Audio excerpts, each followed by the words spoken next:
This week's edition of NJBIA's Minding Your Business is brought to you in part by AT&T, helping family, friends, and neighbors connect in meaningful ways every day. From the first phone call 140 years ago to mobile video streaming today, AT&T innovates to improve lives. New Jersey's community colleges aligning education to build an innovative workforce. Find out how your business can join and benefit at njpathways.org. And by New Jersey Business Magazine, providing the critical information needs for New Jersey's business community for more than 65 years.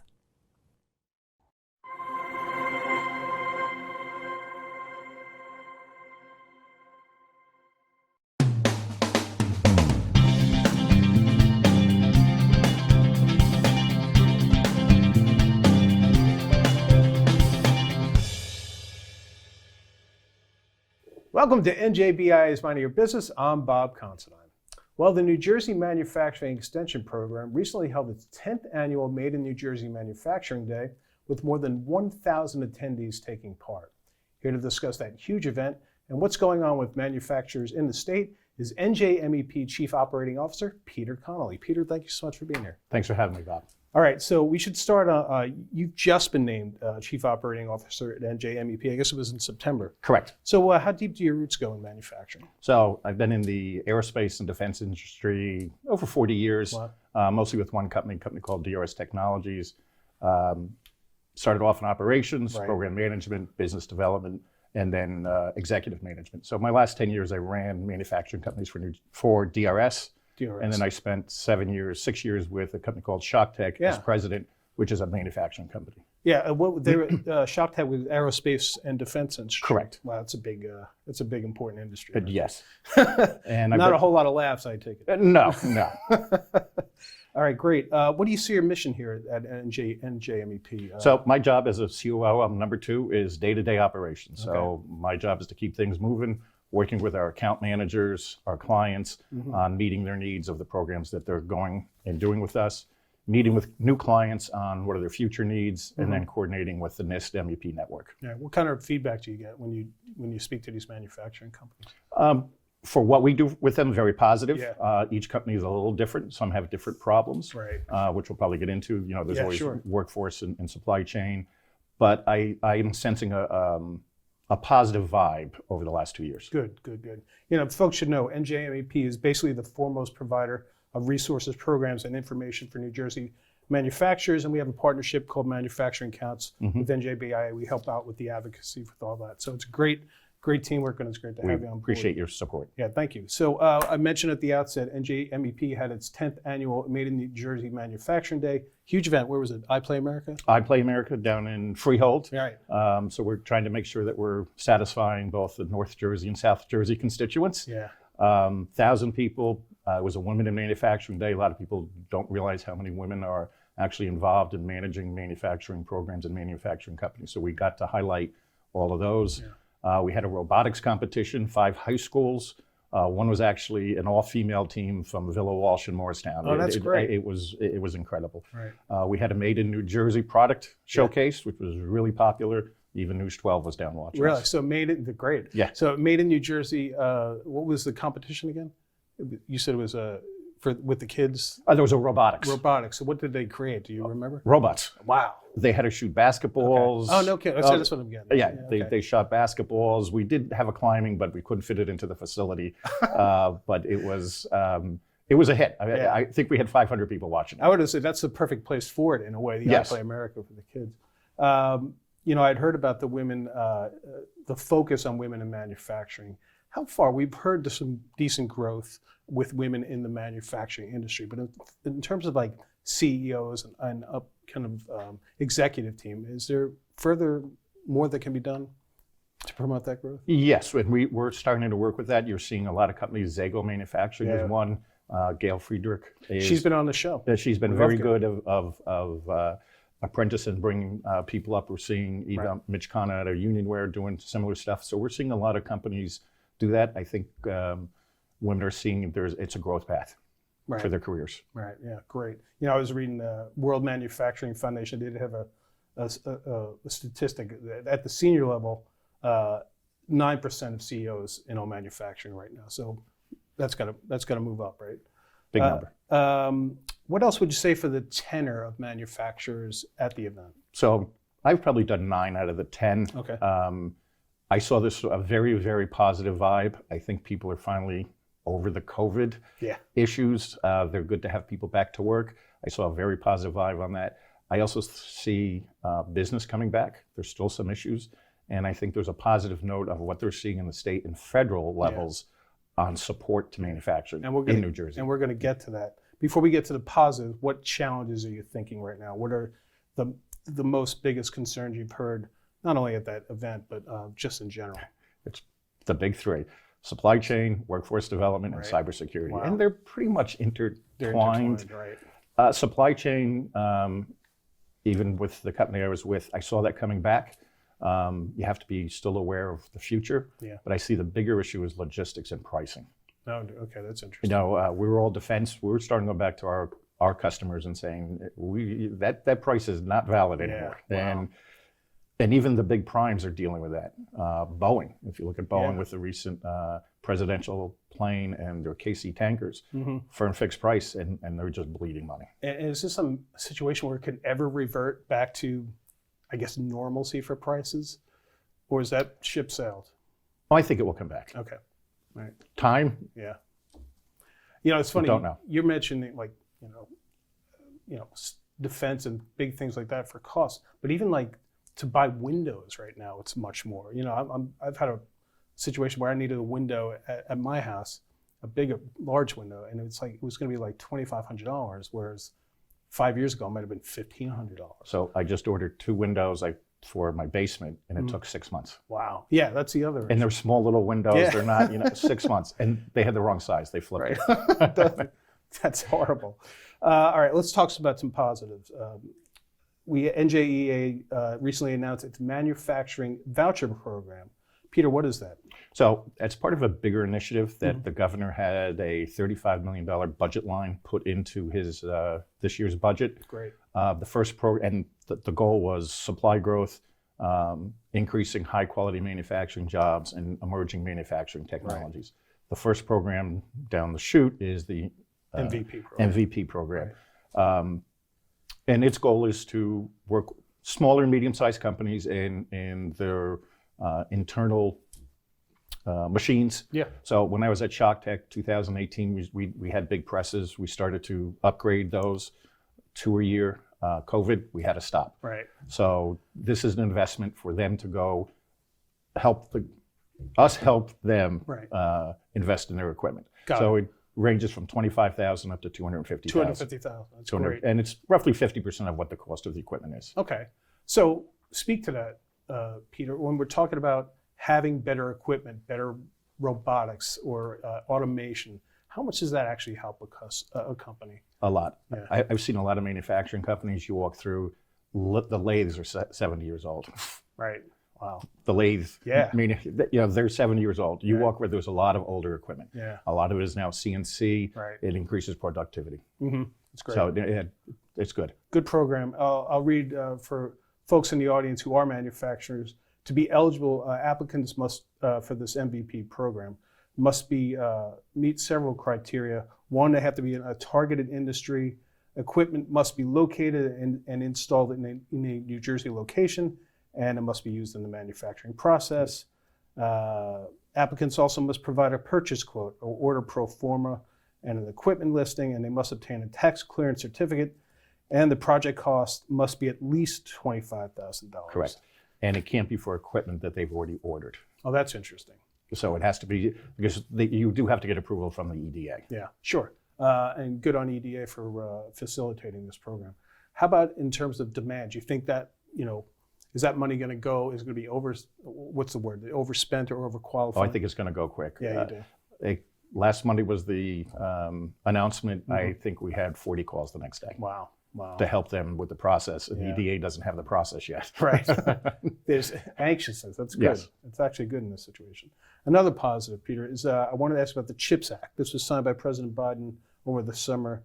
How potentially is this funding relating to supply chain issues, both nationally and in New Jersey? The biggest supply chain issue we have is semiconductors. Right. Explain to the folks what semiconductors are. They're the chips that run your car, your phone, everything, your cameras, everything. Everything. I think there's 100 chips in an iPhone. No kidding, really. They're tiny, but there's about 100 chips in your iPhone. That's more than it's more than the chips in a bag of Lay's. Well, let's put it this way: there's more power in your iPhone than put Apollo 11 on the moon. That's fascinating. Wow. So these chips, basically, there's been a shortage of it. Correct. Correct. And that's why we've had such supply chain issues. Correct. Automobiles too, right? Automobiles. Right. How imperative is it that New Jersey kind of stakes its claim to this funding? Well, first let's go back. So the bill is authorized. Okay. It's not appropriated. It's not appropriate. So there's no money yet. Oh, okay. So the big portion of the 53 billion, I think it's 37 billion, goes to companies. Now you start looking at what semiconductor companies are in the U.S. TI, Texas Instruments, AMD, Intel, NVIDIA. There's actually a huge company in New Jersey, in Warren, that makes all types of semiconductors, and they're on a 24/7, 365-day. It's huge. They're investing 150 million of their own money. Wow. So there is a very big supply chain semiconductor industry in New Jersey, which I didn't know about, to be honest, until we went and visited with them. Yeah, well, I mean, New Jersey is the birthplace of manufacturing. We always say that. And, You sound like Don Sebastian. I do. Yeah, that's high praise. Thank you for that. And I was wondering, even in the aerospace and defense industry, these chips play a big part, right? The big part is because most of our defense technology is 20 years old. You can't get old chips. You can't get old parts. Right. It's a big supply chain issue on defense. And I was reading the U.S. In 1990, the U.S. had produced 37% of the world's semiconductors, and then today it's back down to 12%. So obviously, this is going to fuel competition globally, right? Yeah. So how about in terms of 2023? We're kind of coming towards the end of the year here. What's your wish list for manufacturing in New Jersey as we look? Our wish list is we want to continue, especially in workforce development. Right. There's 11,000 companies in New Jersey, 30,000 open manufacturing jobs. Wow. No, you got to fill jobs. And we get called a lot to help. Our goal is not to go to another company and take them away. It's how do we train people up? That's our big wish list. And also continued federal and state funding on manufacturing issues.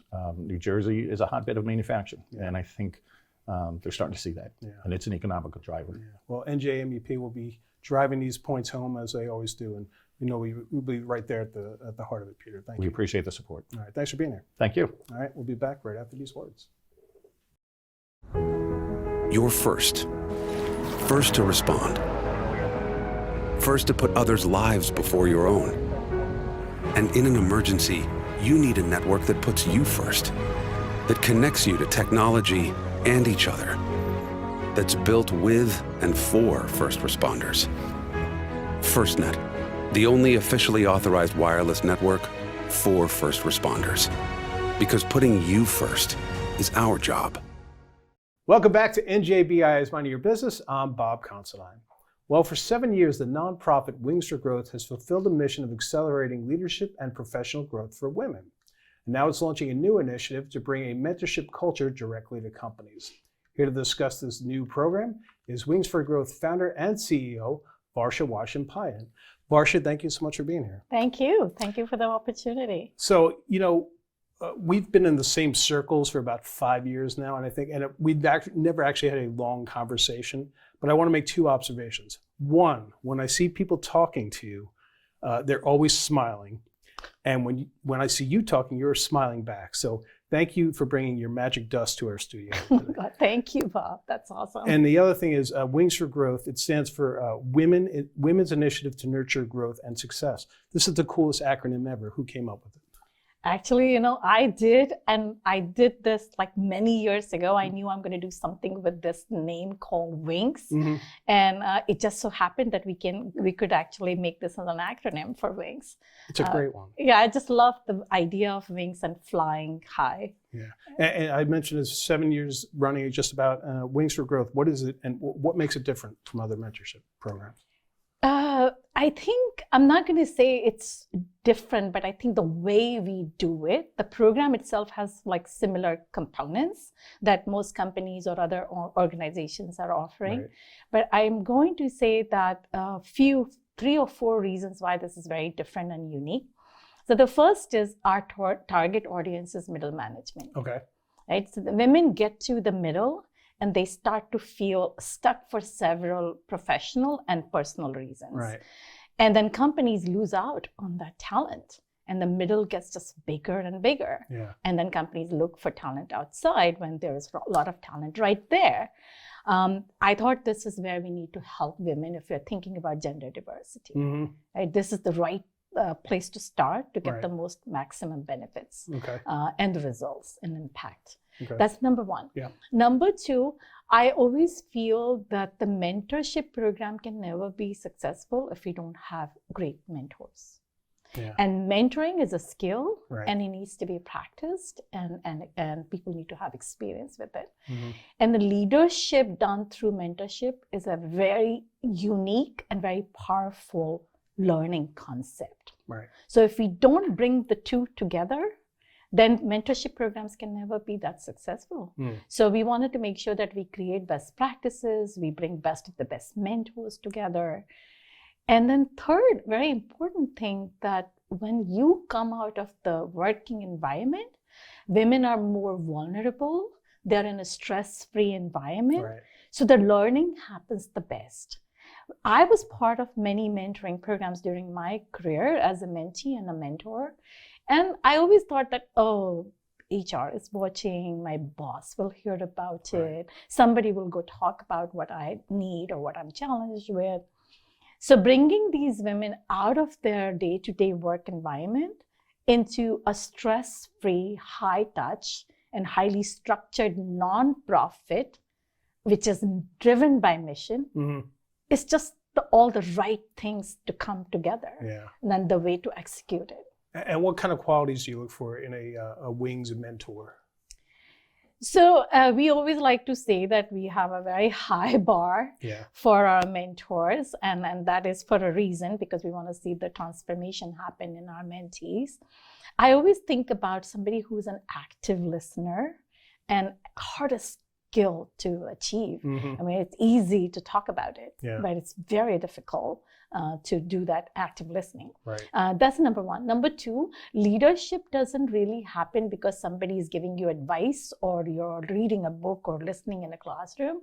It happens when the mindset changes. So this isn't about just giving advice. It really is helping mentees develop that leadership mindset. And then people say a lot of things, about mentors have to open their network. I'm saying opening network is good. We need that, but create opportunities Great. for the Yeah. mentees, right? And lastly, you need to, as a mentor, you need to be so ready and curious learner. It's a two-way learning street. You can't just say, hey, I'm done when I'm giving advice. This was my responsibility. And I think our mentors are awesome. Yeah. Do you ever come across somebody who maybe they're not even aware they'd make a good mentor, Yeah. and then you kind of show them, hey, you got what it takes?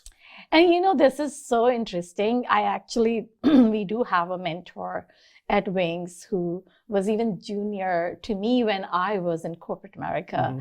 And I always thought that a few things that he did so well is it's active listening, Right. being very empathetic and learn while you are helping someone. Right. I reached out to him. I said, hey, listen, I need you to be a mentor. And he looked at our mentor pool and he said, look, but I don't fit in. You have all these senior people. Right. And he's like 4th or 5th year at Wow. Wings as a mentor. Right. And everyone loves him. Is it a matter of being a man too? I mean, are most of your mentors women, or is it a mix? Men and women both. Really? Okay. Yeah, I actually have a lot of men Good. as mentors, but women too. Right. How about mentees? How many has Wings for Growth had working with your mentors over the years? Since the inception, we have graduated about 97 mentees, Okay. which is Great. really a good number. Yeah. And we keep our cohorts pretty small Yeah. and very boutique and high touch. So it's not like we have hundreds of women in one cohort. And for the mentees, is it a matter of they're looking for just to have growth into leadership? What are they looking for when they? I would say it's a leadership development program. And I want to say every woman I'm meant to, they have leader in them, right? It's a matter of recognizing it. Right. It's a matter of somebody's tapping on their shoulder and telling them that, hey, you can do this. Yeah. We need you to be a leader. Right. And I think that's what we try to do. It's transformation happens in 10 months. How about time commitment? Is that a big deal for these mentees? That is the hardest thing, Really? to be honest. Because once you get to the middle, I always say that all the buck stop with you because your boss is telling you to do things, your team is looking for you to help them, and then you are at that stage personally, maybe you have kids at home and you're taking care of a lot of things. So the time commitment is a big issue. And I always advise our mentees, and this is our 10 months, it's a boot camp. So the time is important, right? So I always tell them that, listen, have that conversation with your boss, with your spouse, partner, whoever at home, your parents who are taking care of, and just let them know how important this is and make that time, make that commitment, because this is how you are going to grow. Yeah. I'm assuming this is kind of high commitment, but definitely high reward. Very high reward. If they do it right? I always tell them that if you gave 100% to this program, the program is going to give you 200% back. Great. All right, so I mentioned at the outset, Wings for Growth is launching a new initiative to bring mentorship culture directly to companies. So Varsha, what is it called and what are we talking about here? So, you remember I just mentioned that the mentors and mentoring skill is the most important thing. Right. And I also believe, and we all at Wings believe, that the leaders have to be the best mentors. So, I mean, look, the times are changing. Right. And our next generation is looking for different work experience than I had it for example. So we need to make sure that we help companies in two different areas. One is help them have greatest mentors available in the company. So their leaders are the great mentors, and not everyone is ready for that, but many are, and we can help them. And more importantly, develop that mentoring culture from top to bottom. So to my point, that entry-level person who just joined the company a year ago, that person can also think of being a mentor. Right. So are you working with any universities to kind of create like a mentorship masterclass is what I've been doing? We are hoping that we can partner with universities. Our flagship program, which is a signature program for middle management women, we are partnering with Augustana. And our program is fully accredited for 9 university graduate credits. Great. So we're hoping that under Global Mentorship Institute, our mission is to professionalize and institutionalize mentorship at the highest level so that we can help develop mentoring culture and create a sustainable learning and working environment for next generation. And that would require training and building best practices, mentoring best practices and resources and templates. So that's the institutionalizing part. And we're hoping that universities will come forward and partner with us to make this program accredited program as a certificate program. And if they want to, how do they do that? They reach out to you? They reach out to us and be open-minded about the partnership. It's two-way street. It's not one way. Right. No, that's perfectly said. How essential would you say mentorship is to corporate culture right now? I'm going to say a little boldly that it's not an option. Right? I think that, like I said before, that the next generation is looking for us. When they think about manager, they also think about manager, mentor, and sponsor. And the culture of empathy, and we are all about your growth, and we want to help you learn is part of doing the job. So I don't know if there is an option. I think they all have to think about it. And more importantly, it's not the check the box activity anymore. We have to be real about it. We have to be honest. We have to have frameworks. We have to have training, and we have to have people ready to do this. And do you find a lot of corporations have their own mentorship programs? And how does yours differ? I think most companies do have mentorship program. Ours is different only because we're good. Of course. We're on a mission. We're a nonprofit, and I left corporate America for this mission. So this is serious business for us. But I would say it's different because we have the best mentors, and companies tend to look for HR to do this. Like the business guys would just say, "Oh, this is HR thing. Go to our talent development. Go to human resources." And they will create a program, but who are going to be the mentors in the program, and which mentorship program can be successful without great mentors? They don't ask the senior executives to make the time. I don't think companies do a good job of training them, give them best practices. So it truly becomes drop the advice, and I hope it works. Yeah, right. Gotcha. You know, Varsha, I wanted to ask kind of a last personal question. You know, you've been at this a long time. You have this incredible story of coming from India and having a very successful career on Wall Street. I wanted to ask you, when you started Wings for Growth and this mission, what do you personally get out of it when you see someone who's made that transition into leadership going through your program? So I'm going to tell you two things about it. One is why I started Wings for Growth. It was truly and truly because my father inspired and motivated me to do this. And in a way, he basically said, look, there is never a bad time to do something good. And I kept waiting for when I will retire, I will do this. So he reminded me why this is such an important initiative and I should do it and not wait for too long. And I did this I left corporate America and I started Wings for Growth in his memory. So for me, every single day I wake up and I think about, I'm making my dad proud. So beautiful. This is very emotional and personal, number one. And number two, what's the most important thing is that I strive and I aim for 100% of our mentees every year to say only one thing to me, that they have transformed, right? They have more confidence to do whatever they want to do. When that happens, all the statistics and the data, it just doesn't matter.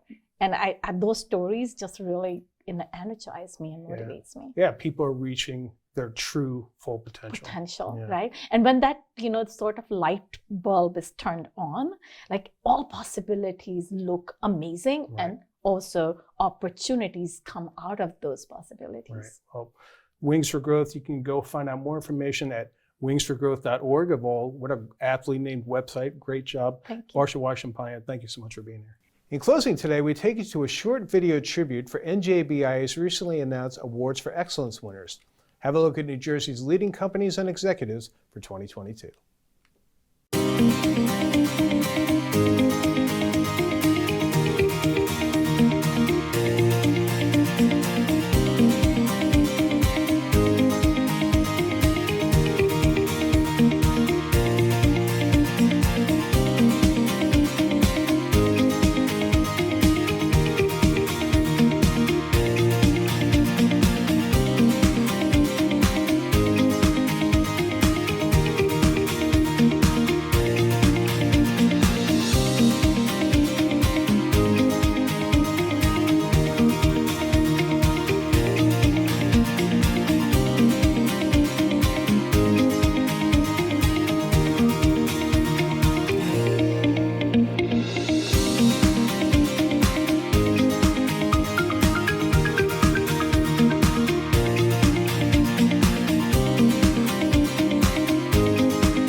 All right, congratulations to NJBIA's Awards for Excellence winners for 2022. And thank you for joining us on NJBIA's Minding Your Business. We'll see you next time.